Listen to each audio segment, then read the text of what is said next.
paminawon sa radyo sa una. Minaw kita sa mga drama. Dungog nato ang mga mangilngig na itabo sa tong Ginoong Kristo.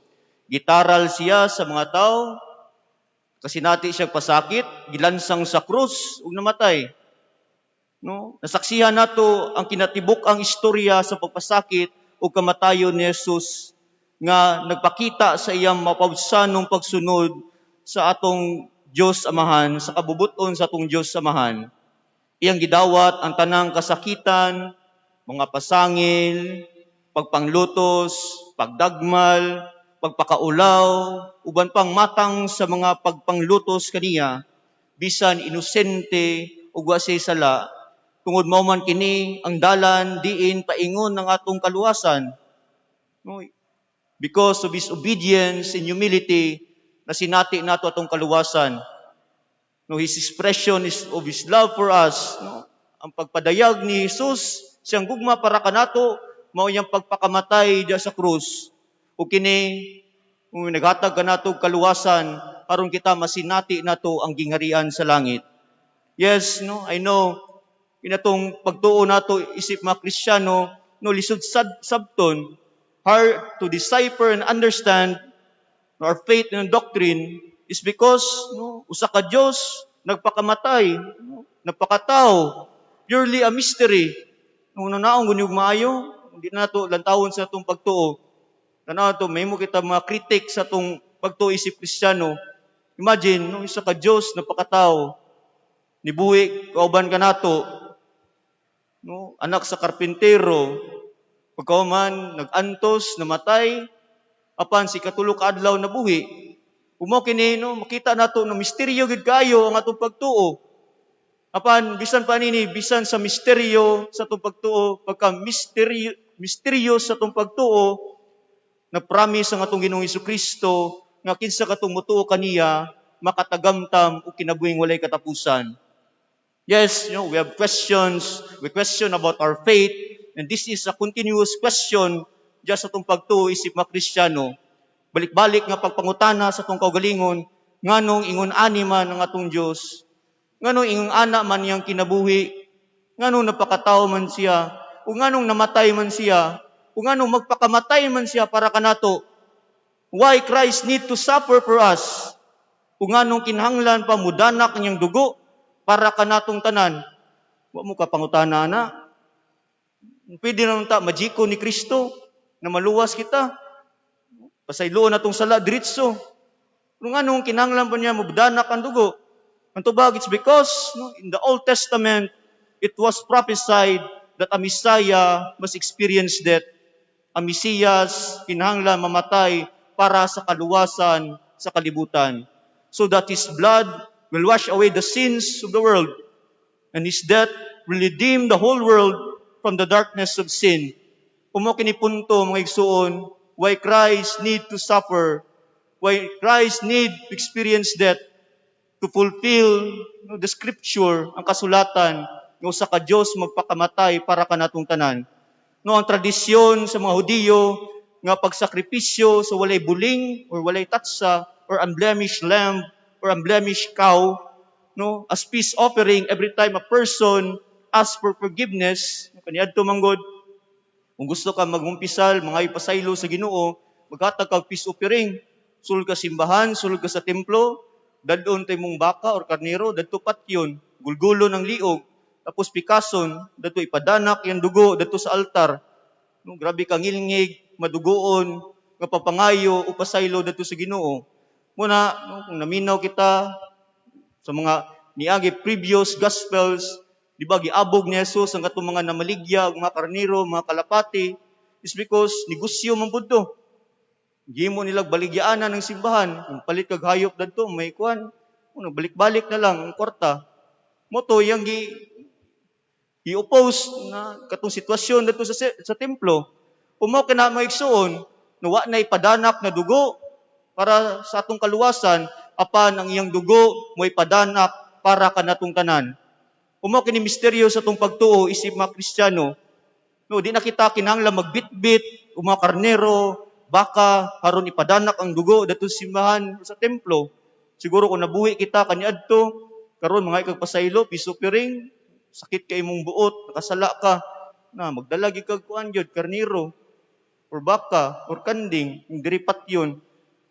Muna namin nakalain kaniadto, apan kinsa katong mutuo kang Kristo nga gipakamatyan siya ni Kristo, makaluwas sa kangitngit sa sala, umaw kini gibuhat sa tong Ginoong Kristo, nagpakamatay all for one iyang gibuhat para kanatong tanan.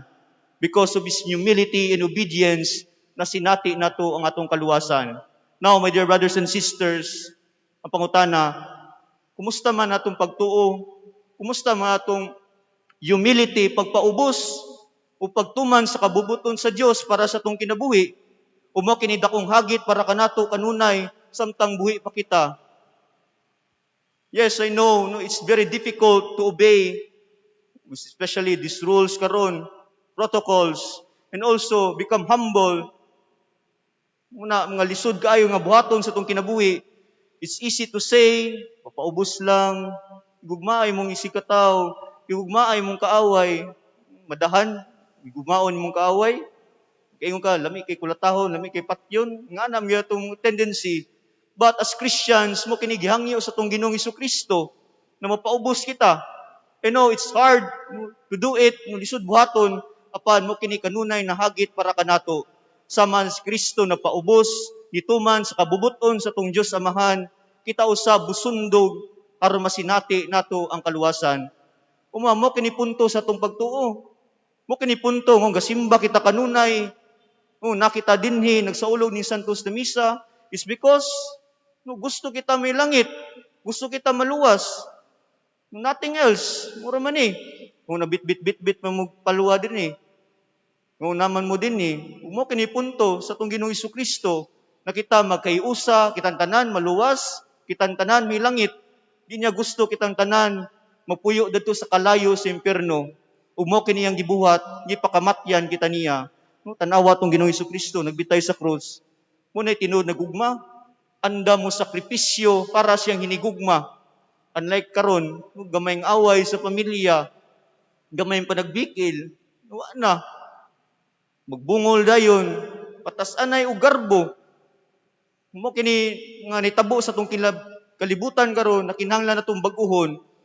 Again, I know it's hard to do it. Buhaton tong mga butang, mga punto, the commandments of Jesus Christ para kanato. But then, bahalag, naglisod kita, at least, laro sa tong kaugalingon, laro sa tong unahuna, nga kinatong gibuhat para ni sa Ginoo. Kung mga mali na buhat nato, natong bag-uhon para sa Ginoo, most especially ining panahon sa Kwaresma, this season of Lent, umabutay nato na Holy Week. Muna, our life is always a kind of life our Lord Jesus Christ been through. Nakasinati kita pasakit, sakripisyo, nagtuo kita, nakita rin nakasinati mga problema, difficulties in life. No. Look at Jesus. Anto sa krus, napakamatay para kanato. Muna makaingon kita, muna niingon si Kristo, Diyos ko, anong gibiyaan mo ako? Kini, wa nagbut pasabot, nagibiyaan siya sa kong Diyos Amahan. Apan, kini, tawhanon, nga kasinatian. Upita na usahay dyan sa itong kinabuhi, mayon ka, Lord, asa naman ka, Lord?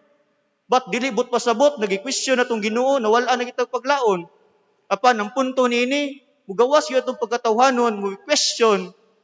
It's because, tao man ta, aduna kitay emotions, we have feelings, makasinati kitag sakit.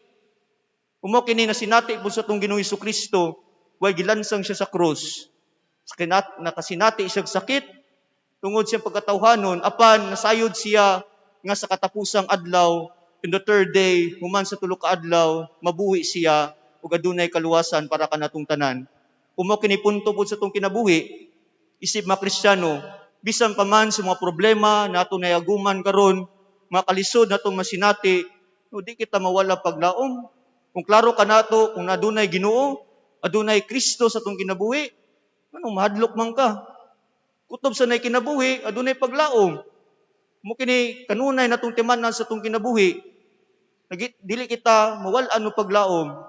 Dali ra man iingon, balik-balik na ingon, dali ra gyud iingon ka mabutang na maayo, apan lisod yun buhaton.